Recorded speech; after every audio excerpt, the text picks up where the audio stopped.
അഭിഷേകം ചെയ്താലുള്ള ഫലങ്ങളാണ് ഞാൻ അവതരിപ്പിക്കുന്നത്. നമുക്ക് നിരവധിയായിട്ടുള്ള വഴിപാടുകൾ ചെയ്യാറുണ്ട്. ഓരോ വഴിപാടിനും പ്രത്യേകമായിട്ട് ഫലസിദ്ധി ഉണ്ടാകും എന്ന് എല്ലാവർക്കും അറിയാം. നമ്മുടെ ആവശ്യങ്ങൾക്ക് എന്തെല്ലാം വഴിപാടുകളാണ് ചെയ്യേണ്ടത് എന്ന് അറിഞ്ഞിരുന്നാൽ അത് കൂടുതൽ ഫലസിദ്ധി ലഭിക്കുന്നതിന് കാരണമാകും. അതുപോലെ തന്നെ ഓരോ ക്ഷേത്രങ്ങളിലെയും പ്രധാനപ്പെട്ട വഴിപാടാണ് അഭിഷേകം എന്നുള്ളത്. ഓരോ അഭിഷേകത്തിനും, ഓരോ ദ്രവ്യങ്ങൾ കൊണ്ടുള്ള അഭിഷേകത്തിനും പ്രത്യേക ഫലസിദ്ധിയാണ് ഉള്ളത്. ഇത്തരത്തിൽ ഓരോ ദ്രവ്യങ്ങൾ കൊണ്ടും അഭിഷേകം നടത്തുമ്പോൾ എന്തെല്ലാം ഫലങ്ങളാണ് നമുക്ക് ലഭിക്കുക എന്ന് അറിഞ്ഞിരുന്നാൽ അതിനനുസരിച്ച് നമ്മളുടെ വഴിപാടിനെ നമുക്ക് ക്രമപ്പെടുത്താവുന്നതാണ്.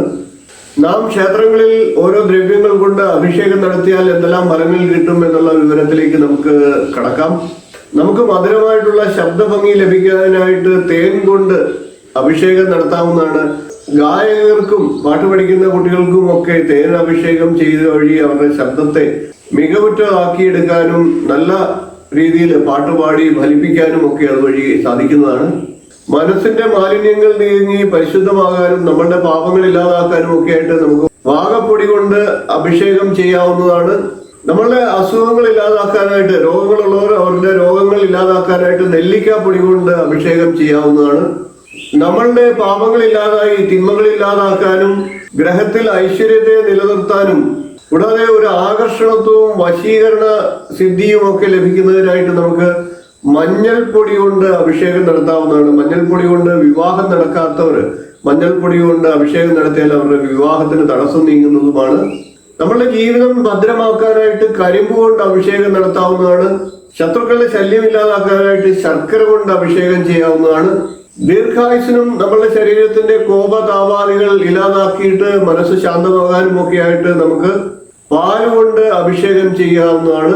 സന്താന ഭാഗ്യത്തിനും നല്ല ഗ്രഹ ലബ്ധിക്കും മുക്തി ഉണ്ടാകുന്നതിനും നമ്മളുടെ ജീവിതം സുരക്ഷിതമാകുന്നതിനും ഒക്കെ ആയിട്ട് നമുക്ക് നെയ്യ് കൊണ്ട് അഭിഷേകം ചെയ്യാവുന്നതാണ്. സരസ്വതി കടാക്ഷത്തിനും വിദ്യാ അഭിവൃദ്ധിക്കും നല്ല പേരും പ്രശസ്തിയും ഒക്കെ ലഭിക്കാനായിട്ട് നമുക്ക് പനിനീര് കൊണ്ട് അഭിഷേകം ചെയ്യാവുന്നതാണ്. ഈശ്വരാധീനം വർദ്ധിക്കാനും നമ്മളുടെ ഭക്തി വർദ്ധിക്കാനും ഒക്കെ ആയിട്ട് നമുക്ക് എണ്ണ കൊണ്ട് അഭിഷേകം നടത്താവുന്നതാണ്. ധനലാഭത്തിനും മോക്ഷപ്രാപ്തിക്കും തൊഴിലില് ഉയർച്ച ഉണ്ടാകുന്നതിനും ഒക്കെ ആയിട്ട് ചന്ദനം കൊണ്ട് അഭിഷേകം നടത്താവുന്നതാണ്. ഭയമുള്ള വ്യക്തികൾ അവരുടെ ഭയത്തെ ഇല്ലാതാക്കുന്നതിനായിട്ട് പച്ചക്കർപ്പൂരം കൊണ്ട് അഭിഷേകം നടത്താവുന്നതാണ്. പല വ്യക്തികളും മരണത്തെ ദുസ്വപ്നം കാണുകയും ഒക്കെ ഉണ്ടാകുകയും മരണത്തെ എപ്പോഴും ഭയക്കുന്ന വ്യക്തികളും ഒക്കെ ചെറുനാരങ്ങ അഭിഷേകം ചെയ്യുന്നത് അതിന്റെ ദോഷശാന്തിക്ക് സഹായിക്കും. ജനങ്ങളുടെ സ്നേഹം സമ്പാദിക്കാനും ഒരു ആകർഷണത്വം ഉണ്ടാക്കാനും കാർഷിക അഭിവൃദ്ധിക്കും ഒക്കെ ആയിട്ട് പഴച്ചാറ് കൊണ്ട് അഭിഷേകം ചെയ്യുന്നത് പ്രയോജനം ചെയ്യും. മാതാവിൽ നിന്ന് ഗുണവും സന്താന ഭാഗ്യവും ഒക്കെ ലഭിക്കാനും ഒക്കെ ആയിട്ട് നമുക്ക് തൈര് കൊണ്ട് അഭിഷേകം നടത്താവുന്നതാണ്. ഐശ്വര്യസിദ്ധിക്കായിട്ട് വലംബിരി ശംഖു കൊണ്ട് അഭിഷേകം നടത്താവുന്നതാണ്. നമ്മളുടെ ശരീരപുഷ്ടിക്കും ദീർഘായുസ്സിനും കൂടാതെ ഏതെങ്കിലും തരത്തിലുള്ള മന്ത്രോപാസന ചെയ്യുന്നവർക്കുമൊക്കെ പഞ്ചാമൃതം കൊണ്ടുള്ള അഭിഷേകം ഗുണപ്രദമാണ്. സൽസന്താന ലാഭത്തിനും തൊഴിലിലൊക്കെ ഉന്നതമായിട്ടുള്ള ഉയർച്ചകൾ നേടാനും അതായത് പ്രമോഷൻ പോലുള്ള കാര്യങ്ങൾക്കും ഒക്കെ ആയിട്ട് അതിന് തടസ്സമുള്ളവരുമൊക്കെ ഇളനീർ കൊണ്ട് അഭിഷേകം ചെയ്യുന്നത് ഗുണപ്രദമാണ്. നമ്മുടെ അറിവ് വർദ്ധിക്കാനും നമ്മിലെ നന്മ പുറത്തേക്ക് ജനങ്ങൾക്ക് ബോധ്യമാകാനും നമ്മളുടെ മനസ്സ് ശാന്തമാകാനും ഒക്കെ ആയിട്ട് നമുക്ക് ഭസ്മം കൊണ്ട് അഭിഷേകം നടത്താവുന്നതാണ്. ആത്മീയമായിട്ടുള്ള ഒരു പരിശുദ്ധി ഉണ്ടാകുന്നതിനും ഒരു ഭക്തിപരമായിട്ടുള്ള അന്തരീക്ഷത്തിലേക്ക് നാം പോകുന്നതിനും അതായത് ഭക്തി വർദ്ധിക്കുന്നതിനും പാപമുക്തി ഉണ്ടാകുന്നതിനും ഒക്കെ ആയിട്ട് നമുക്ക് പഞ്ചഗവ്യം കൊണ്ട് അഭിഷേകം നടത്താവുന്നതാണ്. ദുർവിചാരങ്ങൾ ഇല്ലാതായിട്ട് മനസ്സിനെ ശാന്തമാക്കാനായിട്ട് നമുക്ക് തീർത്ഥം കൊണ്ട് അഭിഷേകം നടത്താവുന്നതാണ്. കൂടാതെ ദീർഘായുസിനായിട്ട് ആയുർദോഷം ജാതകത്തിലുള്ളവർ ദീർഘായുസിനായിട്ട് ഗോരോചനം കൊണ്ട് അഭിഷേകം നടത്തുന്നത് ഗുണമാണ്. ഏതെങ്കിലും ടെസ്റ്റുകളിലും മറ്റും വിജയിക്കാനും തൊഴിൽ അന്വേഷിക്കുന്നവർക്കും അല്ലെങ്കിൽ തൊഴിലില് പ്രൊമോഷൻ പോലുള്ള കാര്യങ്ങൾക്കും ഒക്കെ നേടാനായിട്ടുള്ള ആഗ്രഹിക്കുന്നവർ കസ്തൂരി കൊണ്ട് അഭിഷേകം നടത്തുന്നത് പ്രയോജനം ചെയ്യും.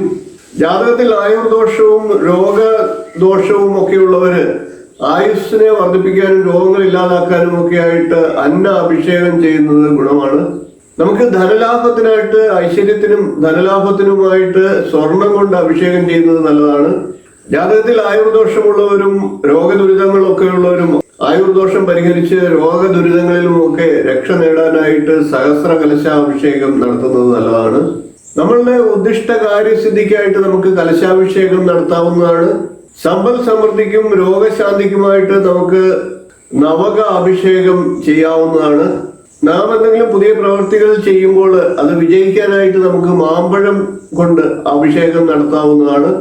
സർവകാര്യ വിജയത്തിനും സർവ ഐശ്വര്യത്തിനുമായിട്ട് നമുക്ക് കുങ്കുമം കൊണ്ട് ദേവീക്ഷേത്രങ്ങളിലൊക്കെ അഭിഷേകം നടത്തുന്നത് വളരെയേറെ ഗുണം ചെയ്യുന്ന ഒരു കാര്യമാണ്.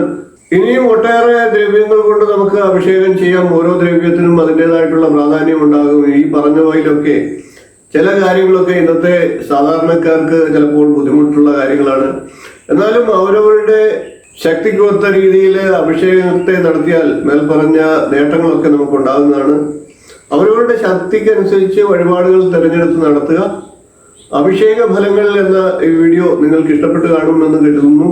വീഡിയോ ഇഷ്ടപ്പെട്ടവർ ഒന്ന് ലൈക്ക് ചെയ്തേക്കുക, ഷെയർ ചെയ്ത് മറ്റുള്ളവർക്ക് കൂടി പ്രയോജനമാകുന്ന രീതിയിൽ കൊടുക്കുക. ഇതുവരെ ചാനൽ സബ്സ്ക്രൈബ് ചെയ്തിട്ടില്ലാത്തവരാണെങ്കിൽ ഒന്ന് സബ്സ്ക്രൈബ് ചെയ്തേക്കുക. തൊട്ടടുത്തുള്ള ബെൽ ബട്ടണിൽ മുകളിലുള്ള ഓൾ എന്ന ബട്ടൺ സെലക്ട് ചെയ്യുക. ഞാൻ തുടർന്ന് നൽകുന്ന വീഡിയോകളുടെ നോട്ടിഫിക്കേഷൻ നിങ്ങൾക്ക് ലഭിക്കുന്നതാണ്. നമുക്ക് അടുത്ത ദിവസം മറ്റൊരു വീഡിയോയുമായി കാണാം. നന്ദി, നമസ്കാരം.